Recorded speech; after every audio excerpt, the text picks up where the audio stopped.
নমস্কার, আশা করি সবাই ভালো আছেন। তো এই গরমের মধ্যে আমি আরেকটা ইন্টারেস্টিং জিনিস নিয়ে এসেছি, খুব সাধারণ জিনিস। গতদিন আমরা বলেছিলাম যে আমরা ক্যামেরাটা কিভাবে ধরবো। আজকে আমরা দেখছি, আমরা সবাই অল্প বিস্তর জানি যে ক্যামেরাতে একটা ইম্পর্ট্যান্ট আরেকটা যে অ্যাক্সেসরিজ সেটা হচ্ছে গিয়ে ট্রাইপড এবং মনোপড। আজকে জানবো যে ট্রাইপড আমরা কখন ইউজ করব, মনোপড কখন ইউজ করব এবং কিভাবে আমরা বাঁচবো। ট্রাইপড মনোপড বাজারে অনেক রকম আছে, তা এর গাইডলাইনটা আমরা একটু শর্টে একটু ভাবার চেষ্টা করছি, দেখার চেষ্টা করছি।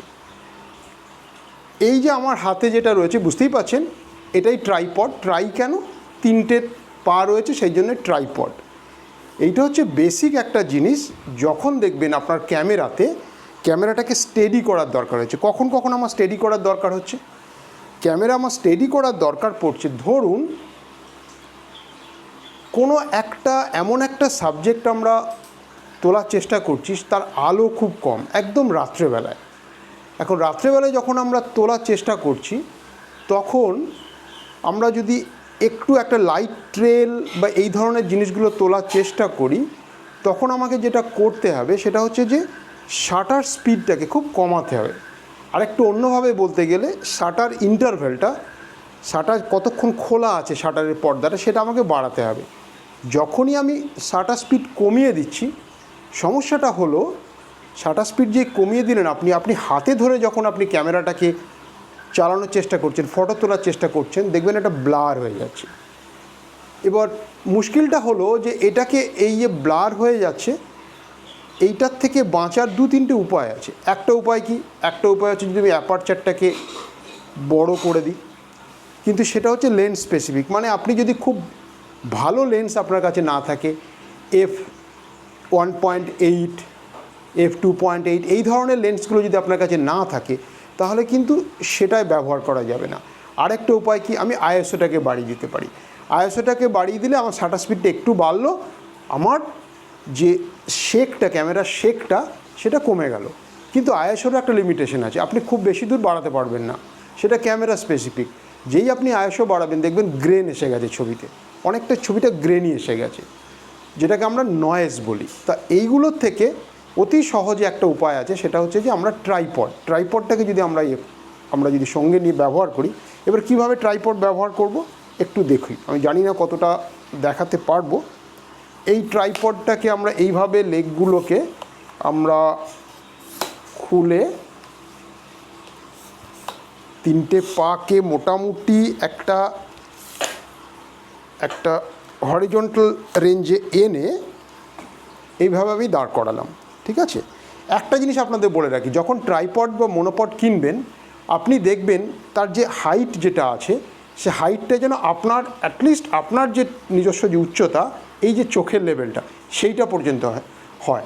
আদারওয়াইজ কী হবে, যদি আপনি একটা ছোটো মনোপড কেনেন বা ছোটো ট্রাইপড কেনেন, আপনাকে এরকম নিচু হয়ে করতে হবে, সেটা কিন্তু খুব বেশিক্ষণ আপনি করতে পারবেন না, আপনার কোমরে তখন একটু পরেই কোমর বিদ্রোহ করবে। আচ্ছা, কিভাবে আমরা এটাকে করব দেখা যাক। এই যে জায়গাটা, এই যে মনোপড বাট এই যে ট্রাইপডের ওপরের এই যে পোর্শনটা যেটা আমি একটু কাছে দেখাই, এই যে পোর্শনটা যেটা এইখানটাতে হচ্ছে, এই জায়গাটাতে, এইখানটাতে হচ্ছে, এটা হচ্ছে বল হেড বলছি। তার মানে এই যে নিচের পোর্শনটা, ওর নিচের পোর্শনটা মোটামুটি সবাইকার ক্ষেত্রেই একই, মানে ট্রাইপড ওইভাবে পাওয়া যায় বেয়ার, মানে শুধু এই উপরের পোর্শনটা থাকবে না, এই বল হেডটা থাকবে না। এই বল হেডটা আপনি আলাদা করে কিনতে পারেন, বা অনেক সময় ট্রাইপডের সঙ্গেও একটা কম্বো প্যাক হিসেবে আসতে পারে।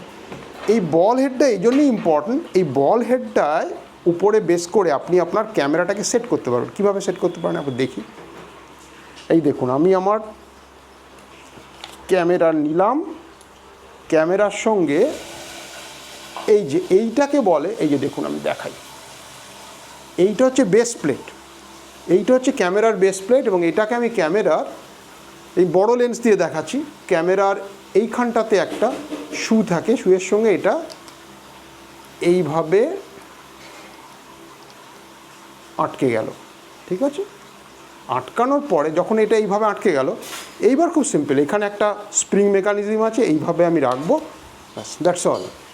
এই আমার ক্যামেরা রেডি। এবার এই যে বল হেডটা, বল হেডটা কীরকম আছে, এটা একটু স্প্রিং লোডেড একটা মেকানিজম। স্প্রিং লোডেড মেকানিজমের জন্যে আমি এটাকে আমি ইচ্ছা করলে এরকম রাখতে পারি, এরকম রাখতে, শুধু আমি এইখানটাতে এই যে লকটা যেটা আছে আমার বাঁ হাতে খেয়াল করুন, এই লকটাকে আমি ঘুরিয়ে ফিরিয়ে আমি এটাকে কখনো এইভাবে রেখে আমি ফিক্স করে দিতে পারি, এইভাবে রেখে আমি ফিক্স করে দিতে পারি, বা এটা গেল এই উপর নিচের ব্যাপারটা। এবারে যে সাইডে যে ঘুরছি আমি, তার জন্য এখানে হচ্ছে তার জন্য এক একটা করে লক থাকে, বিভিন্ন ট্রাইপডে বিভিন্ন রকমের লক থাকে। সেই লকটা ধরুন এইখানটা যদি আমি লক করে দিই, এই দেখুন এটা লক হয়ে গেল। অথচ হায়ারেজ আমি এই যে নবটাকে যদি আমি খুলে দিই, তাহলে এটাকে এইভাবে ঘোরাতে পারেন। মোটামুটি সব ট্রাইপডেই এই বেসিক জিনিসগুলো থাকে, মানে আপনি এইভাবে ঘোরাতে পারবেন, প্যানিং যেটাকে বলে আমরা, এটা হরিজন্টাল প্যানিং করতে পারবেন। আর ট্রাইপডের উপরে যে আমার যে বল হেডটা আছে সেটার উপর বেস করে আপনি এটাকে এইভাবে করতে পারবেন।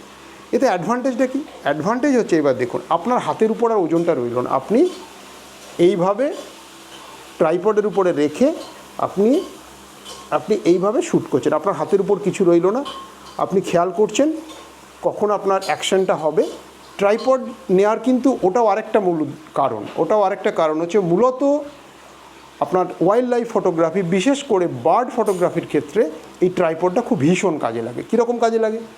ধরুন কোনো একটা জায়গায় আপনি বুঝতে পারছেন যে একটা টিপিক্যাল ছবি কীরকম হয়, যে মা পাখি বাচ্চাটাকে খাওয়াচ্ছে, এইবার ওই যে খাবারটা যে নিয়ে যে আসছে, ঠিক সেই মুহূর্তে যে ঠোঁটটা যে দিচ্ছে সে পাখিটা বাচ্চাটা যে খাচ্ছে, সেইটা আমাদের একটা ড্রিম শট।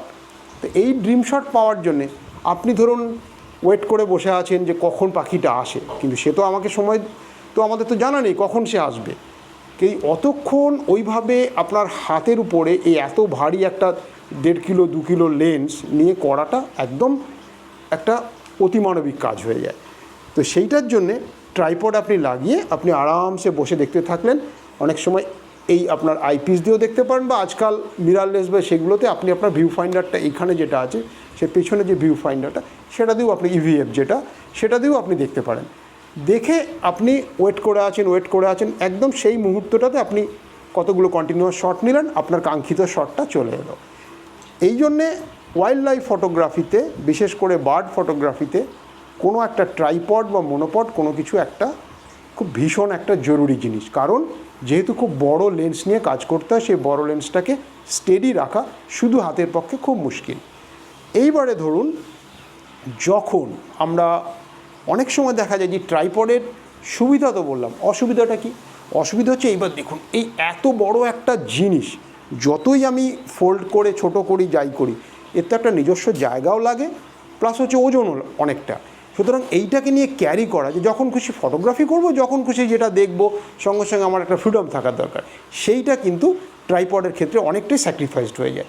তা এই যে ট্রাইপডের ক্ষেত্রে যে আমার ওজন দিয়ে যে আমি অনেকটা একটা স্যাক্রিফাইসড হয়ে যাচ্ছি, ওজনটা নিয়ে আমি অনেকটা বকডাউন হয়ে যাচ্ছি, সেখান থেকে বেরোনোর জন্যে, অথচ আবার ট্রাইপডের আমার যে অ্যাডভান্টেজ সেগুলো কিছুটা লাগবে, এর মাঝামাঝি জিনিসটাই হলো মনোপড। আপনাদের দেখায় জিনিসটা, এই যে দেখতে পাচ্ছেন এইটা হচ্ছে মনোপড। কথা থেকেই বুঝতে পারছেন মোনো মানে সিঙ্গেল, এর একটা পা। আপনারা তো ভাবতে পারেন তো একটা পায়ে স্টেবিলিটি আসছে কোথার থেকে? একদম ঠিক, এই যে যেরকম নিজে দাঁড়িয়ে আছে এটা কিন্তু নিজে দাঁড়াবে না। এ কীভাবে করবে আমি দেখাই।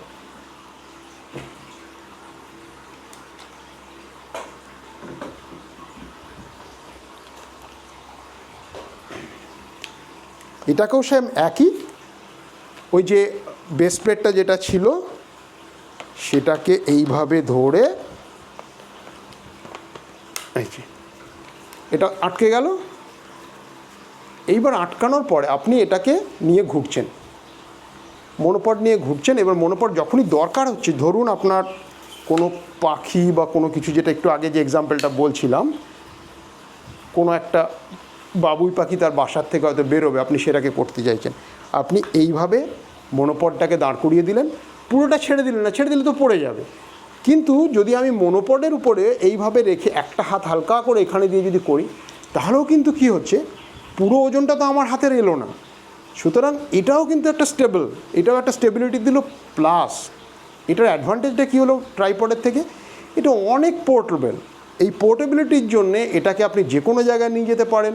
আর আজকাল তো কী হয়েছে, আজকাল তো আগে যেরকম অ্যালুমিনিয়ামের ছিল বা লোহার ছিল বহু আগে, পরে অ্যালুমিনিয়াম আসে হালকা করার জন্যে, এখন এসে গেছে কার্বন ফাইবার। আমি যেটা এখন ব্যবহার করছি সেটা কার্বন ফাইবার, এটা আরও হালকা।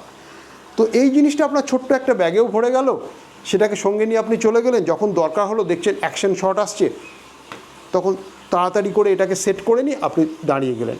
এইটা হচ্ছে মনোপড আর ট্রাইপডের বেসিক পার্থক্য এবং এদের যে ডিফারেন্স যেটা বললাম, যে ইউজেসের ডিফারেন্সটা, এটা আমি বোঝালাম। এখন একটা প্রশ্ন যেটা, সেটা হচ্ছে যে মনোপড বা ট্রাইপড আমি কিনবো কীভাবে? অনেক রকম আছে, অনেক দামের আছে, অনেক রকম আছে। এক্ষেত্রে আমার সাজেশন হবে, আপনাকে আগে দেখতে হবে যে আপনি এই যে পুরো যে সেটটা, আপনার ক্যামেরা এবং লেন্স, এই নিয়ে কত কিলোগ্রাম ওজন হচ্ছে। যেমন ধরুন, সেটা আপনি কীভাবে পাবেন? আপনি অতি সহজে আপনার গুগলে গেলে বা আপনার কোম্পানির, যে কোম্পানির ক্যামেরা কিনেছেন তাদের ওয়েবসাইটে গেলেই আপনাকে বলে দেবে এই ক্যামেরার মডেল এবং লেন্সের মডেল দিলে কত ওজন আছে সেটা বলে দিতে পারলে আপনি কম্বাইন করলেন। ধরুন মোটামুটি এই যে এখন আমি যেটা করছি, এটা 1.2, এটা 600, প্রায় হচ্ছে 2 কেজি মতো ওজন। সেক্ষেত্রে যদি 2 কেজি মতো ওজন আপনি ইউজ করবেন ভাবছেন, আপনাকে কিন্তু মনোপড বা ট্রাইপড নিতে হবে যার ভার ক্ষমতা অন্ততপক্ষে দ্বিগুণ।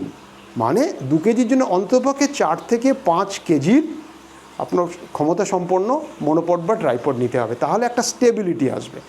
আদারওয়াইজ কী হবে, আপনি কম দামি কিনলেন, একটা রোগা লিকলিকে মতো কিনলেন একটা মনোপড বা ট্রাইপড, তাতে আপনার কোনো কাজই হলো না। কারণ যখন যে সময় আপনার স্টেবিলিটির দরকার, একটা হাওয়া এলো কি, আপনার যখনই একটু বেশি ওজন দিলেন জিনিসটা কেঁপে গেল, আপনার কোনো লাভই হলো না।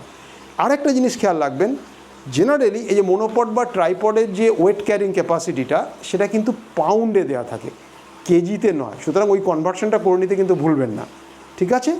আর ট্রাইপডের আরও একটা জিনিস আছে, ট্রাইপডের একটা সুবিধা আছে, এই যে যেমন ধরুন এখন আমি যে কথা বলছি, আরেকটা ট্রাইপডে আমি আমার ক্যামেরাটা রেখেছি, নিজে নিজে যে কথা বলা বা নিজেকে সেলফ শুটিং যেটা, সেটা কিন্তু ট্রাইপড ছাড়া অলমোস্ট ইম্পসিবল। তাহলে আজকে আমরা কি বুঝলাম? মনোপড কোথায় লাগছে, ট্রাইপড কোথায় লাগছে, ট্রাইপড মনোপড ব্যবহার করব কেন, প্লাস কি হচ্ছে ট্রাইপড মনোপড আমরা কিনবো কি দেখে। আশা করি বোঝাতে পেরেছি। যদি কোনো প্রশ্ন থাকে আপনি জানাতে ভুলবেন না কিন্তু আপনারা। ঠিক আছে, চলি, নমস্কার।